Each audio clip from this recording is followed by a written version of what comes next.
Hoy leímos cómo el Señor llamó al último juez de Israel y todos sabemos que la etapa de los jueces empieza con Otoniel, allá en el libro de los jueces, cuando bajo el liderazgo de Josué, el pueblo de Israel conquista Canaán, conquistan la tierra prometida. Y dice la palabra que los hijos de Israel, o sea, el pueblo de Israel, obedecieron a Jehová durante el tiempo de Josué, que vivió hasta 110 años, y luego dice, obedecieron a Jehová todo el tiempo en los cuales aquellos que conocían a Josué y vieron las maravillas de Dios, dirigieron al pueblo. Cuando esa generación, la generación siguiente a la de Josué, los que caminaron con él, los que gobernaron con él, los que dirigieron al pueblo con él, murieron, dice la palabra del Señor que el pueblo de Israel se alejó de Dios, se alejó de Jehová, empezó a desobedecer al Señor y lo hizo a través de la idolatría y de las prácticas de esas naciones cananitas a las cuales el Señor los había enviado a que las quitaran de ese lugar, de esa tierra, porque esa tierra les pertenecía a ellos, pero en lugar de hacer que los habitantes de Canaán conocieran a Jehová, el pueblo de Israel se olvidó del Señor, se olvidó de Jehová. Y las consecuencias fueron obvias. El pueblo durante un periodo de casi 400 años se olvidó del Señor 7 veces. Y yo no sé si el número tiene algo que ver ahí, ¿verdad? Pero durante 7 veces el pueblo de Israel desobedeció al Señor y en su desobediencia clamaron a Dios, y en ese clamor al Señor, el Señor los escuchó. Y al escucharlos el Señor envió a un juez, a un libertador, para que los sacara del problema al cual habían caído, volvieran al Señor y el Señor los levantara y los bendijera nuevamente, para que al terminar esa generación los israelitas hicieran lo mismo, se olvidaran de Dios, y lo hicieron 7 veces. Y las 7 veces el Señor los perdonó, el Señor los rescató, el Señor los ayudó. Hasta, todos recordamos, se establece el reino. Se establece el reino a través de Saúl y luego de David. Todos conocemos la historia. Pero en ese periodo de los jueces, en donde Israel veía la gloria del Señor, pero al pasar el tiempo se olvidaban de él, venían las consecuencias. Dice la palabra que cada vez que el pueblo de Israel se olvidaba de su Dios, los enemigos de Israel caían sobre Israel, los vencían, los conquistaban, los gobernaban con mano dura, es decir, los hacían sufrir. Mira, cuando tú y yo nos olvidamos del Señor, cuando tú y yo no somos obedientes al Señor, tiene sus consecuencias.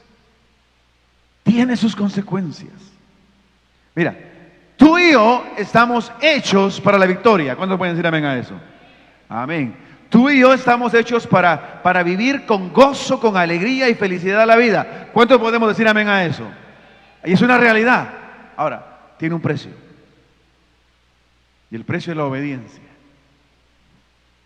Si tú quieres ver la gloria de Dios y vivir de victoria en victoria, de gloria en gloria, que tu vida, que tus hijos, que tu gente, que tus finanzas, que tu corazón, que la paz en tu alma, sea eso, todo eso que Dios quiere que sea, tienes que determinarte a vivir una vida de obediencia a Dios.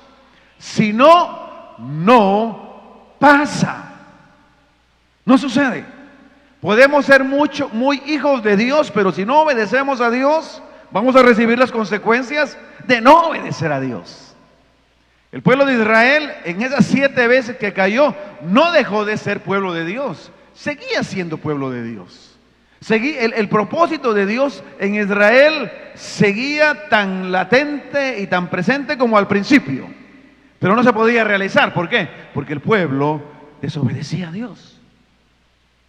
Y en uno de esos episodios vemos que los madianitas apresaban, explotaban a Israel y lo tenían mal y estaban sufriendo por su desobediencia.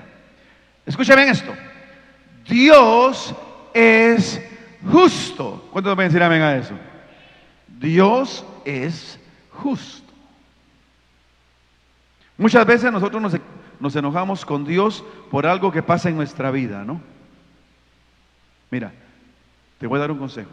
No te enojes con Dios. ¿Sabes por qué? Porque Él tiene razón. Dios no se equivoca. Él no se equivoca. Si tú y yo somos sinceros, cuando en la vida no nos va muy bien, es porque algo malo estamos haciendo, usualmente. O a no ser que seamos al nivel de Job, ¿verdad? Que por su demasiada obediencia el Señor lo probó y dijo, wow, que el Señor allá en los cielos, ¿verdad? En esas bóvedas celestiales se encuentre con el diablo y le diga al diablo, mira diablo, ¿ya consideraste a mi siervo Job? Si tú y yo estamos en ese nivel, probablemente sí podamos, pero usualmente los efectos que tenemos en la vida, los sufrimientos que tenemos en la vida, es porque es realmente lo que merecemos. Y Dios es tan bueno que usualmente no nos da todo lo que merecemos. ¿Cuántos pueden decir amén a eso? Mira, yo le doy gracias a Dios porque Él es misericordioso conmigo. Porque cuando yo pienso en mí, digo, wow, Dios sí tiene paciencia conmigo. ¿Cuántos tienen hijos acá? Los que tienen hijos sabemos lo que es ser paciente con los hijos.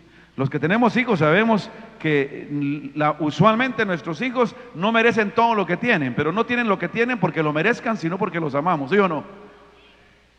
Porque algunas veces nos dan ganas, pero de sacarles el pelo, ¿así ven? Bueno, a mí no me podrían hacer eso ahora. Antes sí, cuando estaba muchacho. Y así es Dios con nosotros. Dios se pasa de bueno. ¿Cuántos pueden decir amén a eso? Mira, dile que está a la par. Mira, Dios se pasó de bueno contigo. Dile. Se pasó de bueno. Ahora dite a ti mismo, Dios se pasó de bueno conmigo. ¿Por qué? ¿Por qué se pasó de bueno contigo? Porque ciertamente no merecíamos su misericordia. Solamente por su amor. Y así era Israel. Israel no se merecía la misericordia del Señor, pero el Señor tuvo misericordia de Israel. Por eso quiero que vengas conmigo al libro de los Jueces, en el capítulo 6, verso 11, una historia que probablemente muchos de nosotros hemos conocido, es una historia extensa, en donde se pueden sacar muchos mensajes, pero hoy quiero que veamos una sección, una parte de ese pasaje de la historia de Gedeón, la historia de Gedeón, aquel hombre al cual el Señor llamó para ser libertador de Israel. En medio de una situación de Israel en la cual tenía demasiados problemas. Y mira lo que dice aquí la palabra del Señor en el versículo 11, capítulo 6 de Jueces. Dice así la palabra del Señor. Y vino el ángel de Jehová y se sentó debajo de la encina que está en Ofra, la cual era de Joás, Abieserita, y su hijo Gedeón estaba, dice, sacudiendo el trigo en el lagar para esconderlo de los madianitas. Y el ángel de Jehová se le apareció y le dijo, Jehová está contigo. Mira cómo le dice, varón, ¿qué dice? Esforzado y valiente. Ahora, estas palabras son importantes porque era la manera en que Dios miraba a Gedeón. Pero Gedeón no se miraba así.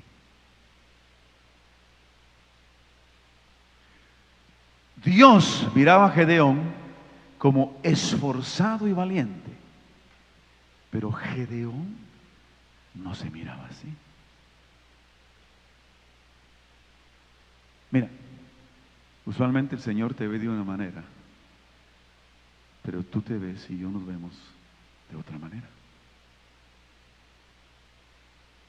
Entonces mira lo que dice aquí la palabra del Señor: esforzado y valiente, le dice. Y dice, y Gedeón dice, le respondió. Mira cómo se miraba Gedeón. Ah, Señor mío, si Jehová está con nosotros, ¿por qué nos ha sobrevenido todo esto? Es decir, lo que le dijo Gedeón al Señor ahí: bueno, Señor, mira, el mismo Dios se le apareció, el mismo Señor se le apareció. Y le dice, bueno, si estás con nosotros, ¿por qué nos está yendo tan mal? ¿Algunos de nosotros algunas veces ha sentido eso? Bueno, si soy cristiano y se supone que soy más que vencedor, y no sabemos del Salmo 23 de memoria, ¿verdad? Y decimos, bueno, si soy cristiano, estoy yendo a la iglesia, bueno, tantas cosas, ¿por qué me está yendo mal? Eso es lo que Gedeón le está diciendo al mismo Señor. Qué cosa más tremenda, al mismo Dios. Dice, Jehová, dice acá, ¿por qué nos ha sobrevenido todo esto? Y todavía es más atrevido Gedeón. Mira lo que le dice: ¿y dónde están todas sus maravillas que nuestros padres nos han contado? En otras palabras, le está diciendo: ¿y dónde está todo aquello que dice que es y no se ve? ¿Cuántas veces nosotros hemos hablado o sentido eso de parte de Dios? Señor, si eres tan bueno, tan grande, ¿por qué estoy así? ¿Y no que eres tan bueno, pues? Y manejamos esa dinámica con Dios. Mira Gedeón cómo le dice: ¿y dónde están todas sus maravillas que nuestros padres nos han contado, diciendo, no nos sacó Jehová de Egipto? Mira, y ahora Jehová nos ha desamparado y nos ha entregado en mano de los madianitas. Aquí lo que vemos es a un hombre completamente incrédulo del poder de Dios. Porque sabemos y entendemos que Jehová es mi pastor, ¿verdad? ¿Y qué dice? Y nada nos faltará. Entonces la pregunta es: ¿por qué a veces vivimos como que todo nos falta? Porque mira, cuando a uno no le falta nada, uno está contento y feliz, ¿sí o no? Yo recuerdo que hace muchos años, cuando empezaban a estar de moda los zapatos así de marca, ¿verdad? Cuando yo era chiquillo, no habían zapatos así, las marcas no eran importantes, ¿verdad? Uno usaba los zapatos deportivos, tenis para hacer deporte, para la clase de educación física. Lo demás tiempo usaba unos zapatos formales, uno era niño. Pero luego empezaron los zapatos de marca. Yo recuerdo mi primer zapato de marca, fueron unos Nike, ¿verdad? Bueno, allá le decimos Nike, ¿verdad? Pero los Nike, ¿verdad? Recuerdo unos Nikes azules, con una línea blanca, y como eran los que se empezaban a ver en la tele, ¿verdad? Dios mío, hermanos, cuando yo me puse los zapatos, yo sentía que andaba caminando en las nubes. Yo me sentía tan bien, ¿verdad? ¿Por qué? Porque sentía que por lo menos en lo que era zapatos no me faltaba nada. Ya tenía los Nike. Pero cuando a uno le faltan cosas, piensa, yo no sé si alguno siente ahorita que le falta algo y está triste. Pero el Salmo 23 dice: Jehová es mi pastor, nada me faltará. Gloria a Dios, gloria a Dios. Entonces, si lo creemos, tenemos que andar como que anduviéramos con Nikes en los pies. Bueno, ahora los Nikes ya no es la gran cosa andar con Nikes, ¿verdad? A no ser que sean de LeBron James y haya pagado $1,200 por esos Nikes. Pero ¿cuántas veces nosotros leemos ese Salmo 23 y decimos: Jehová es mi pastor y nada me faltará? ¿Dónde está Dios si a mí me falta todo? Así estaba Gedeón. Cuando en la vida vemos así las cosas, nos falta fe. A Gedeón le faltaba fe. Pero mira, Dios es tan lindo que aunque a Gedeón le faltaba fe, que aunque Gedeón no aceptaba su responsabilidad, porque él dice, mira cómo le dice el Señor: ¿por qué nos has desamparado? Bueno, el Señor pudo haberle dicho: por lo malcriado que eres, tú y tu pueblo, por eso por eso te sientes desamparado, porque lo que yo les he dicho que hagan, no lo hacen. Por eso el Señor se presenta y a Israel lo está corrigiendo. Y algunas veces nosotros, conociendo nuestra vida, le decimos al Señor: Señor, ¿por qué me va así? Mira, el Señor tiene todo el derecho de decirte a ti en esta mañana: por lo malcriado que eres, porque no me obedeces, es que te va como te va. Pero lo lindo es que con el Señor las cosas no se quedan ahí. Por eso Timoteo le dijo a Pablo en el capítulo 1, verso 6 de segunda de Timoteo, le dice: por lo cual te aconsejo, mira lo que le dice Pablo a Timoteo: te aconsejo que avives el fuego de Dios que está en ti por la imposición de mis manos. Porque mira lo que dice en el versículo 7: porque no nos ha dado Dios un espíritu de cobardía, sino de poder, de amor y de dominio propio. Ahora mira, déjame decirte una cosa. Por alguna razón Pablo se lo estaba diciendo a Timoteo. Porque uno no da consejos que uno no aprecie que esa persona lo necesita. Mire, si alguno de ustedes está pasadito de libras, el consejo que en ese sentido yo le daría: mira hermanito, mira hermanita, ¿por qué mejor en lugar de comer 7 veces al día, por qué no come 3? Así normalito, ¿verdad? No se mande, hermanito, ¿verdad? ¿Por qué? Porque lo veo así medio gordito, ¿verdad? O gordita.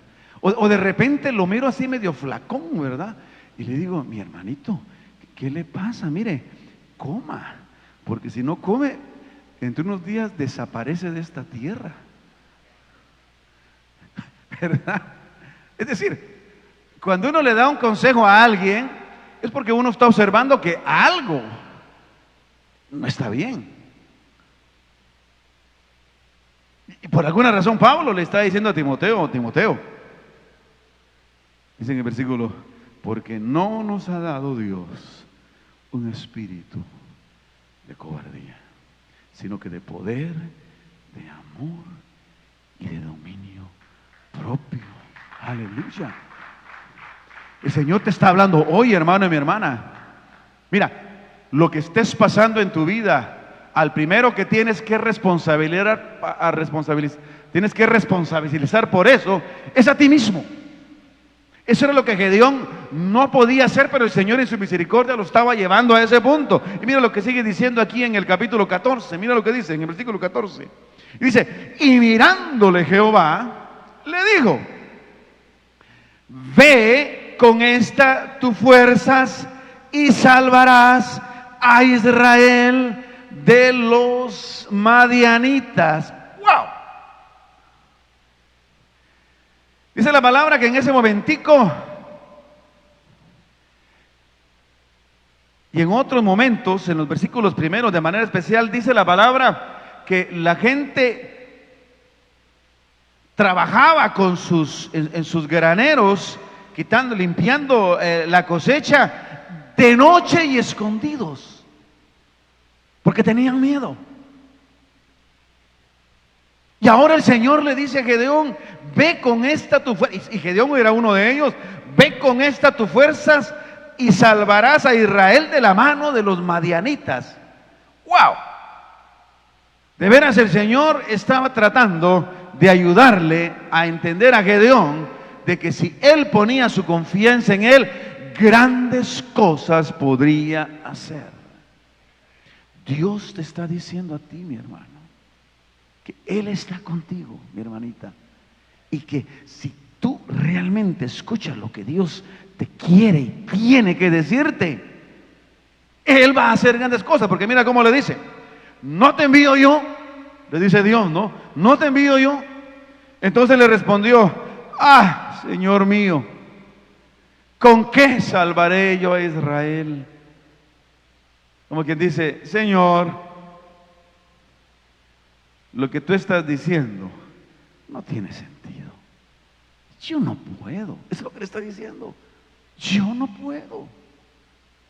¿Con qué salvaré a Israel? Me dice: he aquí que mi familia, mira cómo se percibía Gedeón a sí mismo. He aquí que mi familia, ¿qué dice?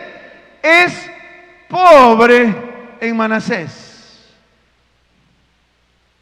y yo el menor en la casa de mi padre.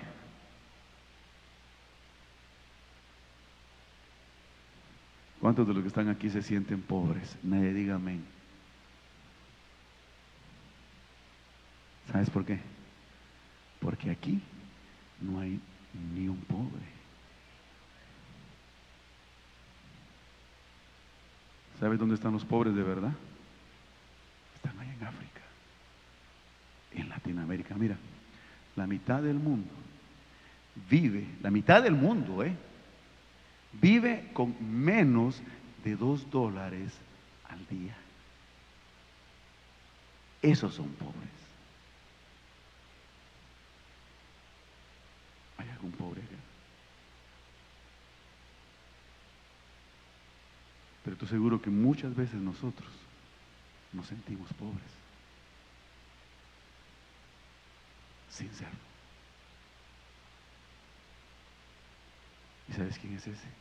Es el puro diablo, el que nos dice: eres pobre, no tienes nada, no puedes. Dios quiere que cambies tu mente y tu corazón. Dios quiere que cambies tu forma de pensar y ver la vida. Dios quiere que cambies tu forma de verlo a Él y de verte a ti mismo y ver lo que Dios es capaz de hacer en ti. Mira lo que dice acá: pobre Manasés, y yo, dice, el menor de la casa de mi padre. Algunos de ustedes se acuerdan quién también era el menor de la casa de su padre y el Señor pudo hacer grandes cosas. ¿Recuerdan ustedes al rey David? Aleluya. ¿Y qué hizo el Señor con el más pequeñito de esa casa que ni su papá se acordaba de él? Hizo grandes cosas. Hizo grandes cosas. Y el Señor va a hacer grandes cosas contigo. El Señor quiere hacer grandes cosas contigo. Y el Señor te habilita a hacer grandes cosas para la honra y la gloria de Él. Mira lo que dice 1 Pedro, capítulo 2, verso 9. Dice: mas vosotros sois linaje escogido, real sacerdocio. Mira cómo nos ve el Señor ya en Cristo, nación santa, pueblo adquirido por Dios, para que anunciéis las virtudes de aquel que os llamó de las tinieblas a su luz admirable. Cosas grandes el Señor quiere hacer en ti, a través de ti, hermano y mi hermana, pero le tienes que creer a Dios y tienes que creer lo que Dios ha hecho en ti. Deja de verte como no eres. Dios te ha hecho nación santa, real sacerdocio, pueblo adquirido por Él. Ese eres tú. Deja de verte pobre, deja de verte pequeño, deja de verte débil. La palabra también dice: el débil diga fuerte soy, el pobre diga fuerte, el pobre diga rico soy. Dios quiere transformar tu mente de la manera en que lo ves. Gedeón se veía así, Gedeón se sentía así, pero el Señor en su misericordia seguía trabajando con él. Por eso al principio, aquí en el versículo 10, en el versículo 14 le dice: con estas tus fuerzas, es decir, vas a vencer con lo que yo ya te he dado.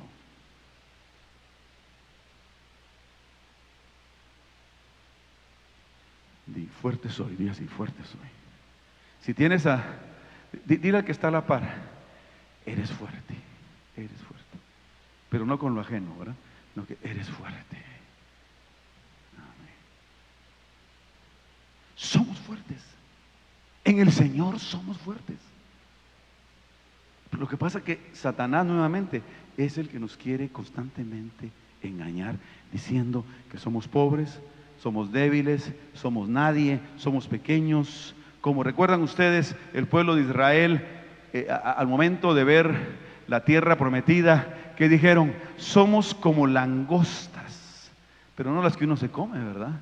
Sino que somos como chapulines, ¿verdad? Eso es lo que estaban diciendo los hebreos. Somos como cucarachas entre la puerta, pues, que solo falta que la cierren y ¿usted ha escuchado cómo truenan las cucarachas? ¿You know? Y algunas veces nos sentimos así, como cucarachitas. Así se sentían los hebreos. Pero no, hermano, hermana, tú vales la sangre de Cristo. Y el Señor ha hecho grandes cosas contigo. El Señor te ha hecho grande. El Señor ha puesto fuera. Pero y nuevamente, no es por tus méritos, no es porque seas bueno, no es porque, hermano y hermana, te lo merezcas. Ninguno de nosotros se merece ese gran privilegio de parte del Señor. Pero ¿sabes qué? Por la sangre derramada en la cruz del Calvario, por la sangre derramada por el Cordero de Dios, es que tú y yo tenemos acceso a ese Dios todopoderoso, en el cual podemos encontrar el poder, la fuerza que necesitamos por medio de su Espíritu Santo para hacer y cumplir la voluntad de Dios en nosotros. Ese es nuestro Dios. Y mira, para terminar, versículo 16, dice así la palabra: Jehová le dijo, ciertamente yo estaré contigo.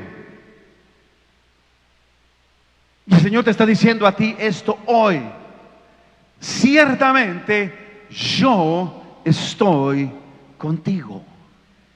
Hermano, hermana, no estamos solos. Él está con nosotros. Y con eso en la mente y en el corazón, mira lo que le dice: ciertamente yo estaré contigo.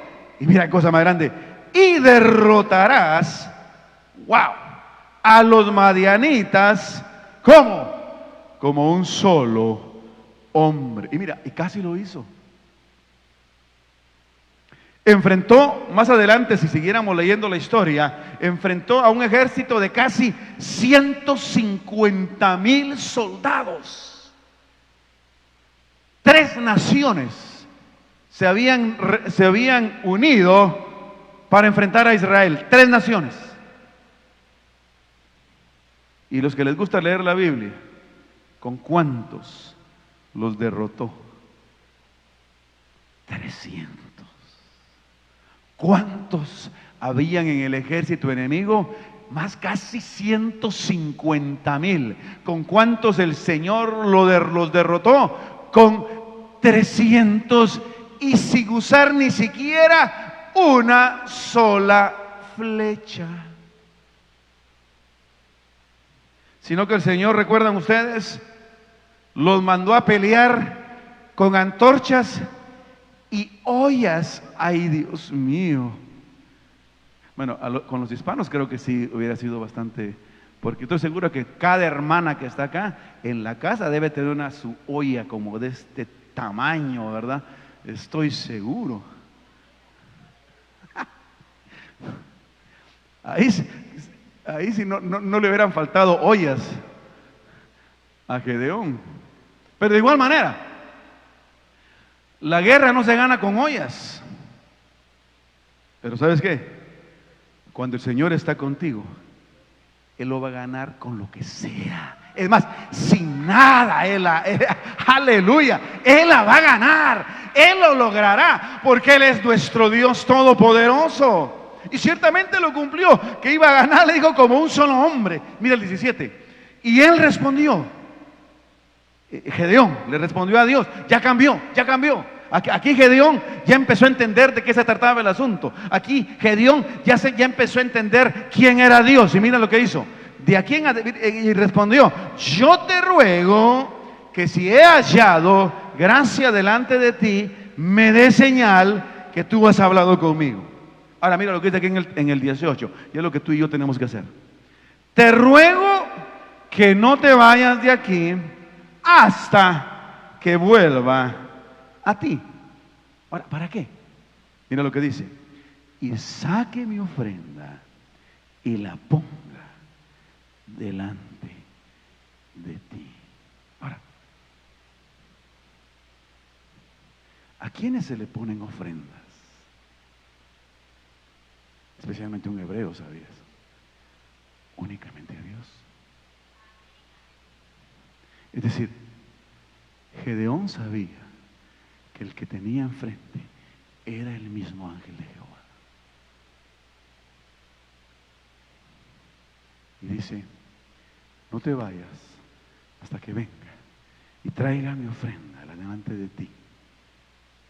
Es decir, te adore. No te vayas. Espera acá. Y mi señal va a ser que cuando yo regrese, tú estarás acá para yo adorarte a ti. ¿Cuántos hemos adorado hoy a Dios? Mira, la clave para tú trabajar con Dios es que tú estés dispuesto y dispuesta a adorar a Dios.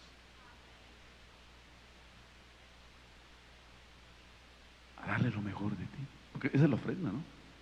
A darle lo mejor de nosotros. Como aquella alabanza, ¿no?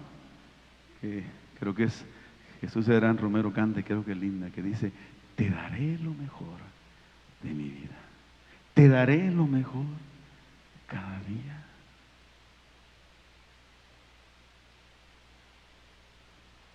¿Adoras tú a Dios? Dice la palabra, termina diciendo, yo esperaré, le dice el Señor a Gedeón, hasta que vuelvas. Mira lo que dice Juan 4, 23, 24. Mas la hora viene, y ahora es, cuando los verdaderos adoradores adorarán al Padre en espíritu y en verdad. Porque también el Padre, tales adoradores, busca que le adoren.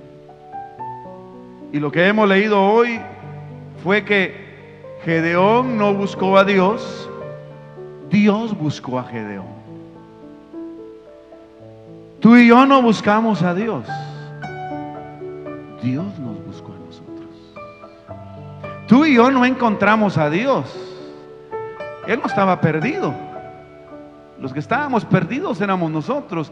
Él nos encontró a nosotros. Dice, tales adoradores Él busca. ¿Por qué? En el 24, Dios es espíritu, y los que le adoran en espíritu y en verdad es necesario que le adoren. Aleluya.